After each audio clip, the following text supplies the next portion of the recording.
I saw a clip somewhere that you were trying to get the officer who murdered George Floyd pardoned, and I just want to know what your reasoning was about that. Well, George Floyd didn't die because of the police officer. He died largely because of a drug overdose. But he had his knee on his neck. And we all saw the video. But the knee on the neck is actually an approved police technique that police departments taught Derek Chauvin to use. Do you know that George Floyd was saying, "I couldn't breathe," well before that restraining technique?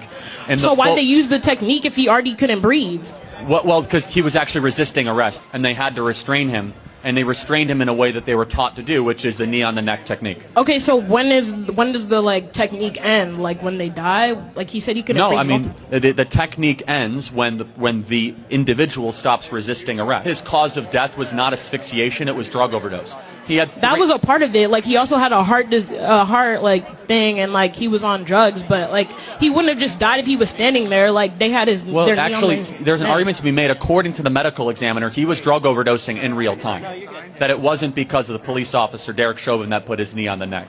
And again, they were taught to do that. According to the Hennepin County Police Department, they teach that as an approved restraint technique.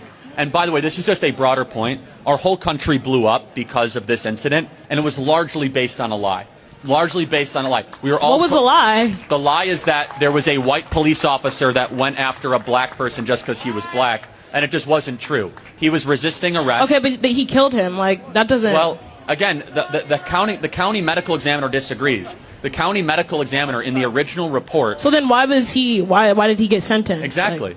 That's a good question. I'm saying it's because it was largely a show trial where actually they were not allowed to submit what evidence. Trial? A show trial. A show trial is an example where you put people on display or a show for a political purpose or political means, and this is an example of that where Derek Chauvin was not given a fair hearing in this trial. He was not even allowed to use the police training handbook in his trial to show that he was taught to use that restraining technique. Okay, so what do you want to happen to Derek Chauvin?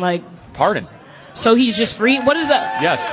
What message does that send to It should be. It's a message that you should get an actual fair trial and that you're not going to get a trial by media.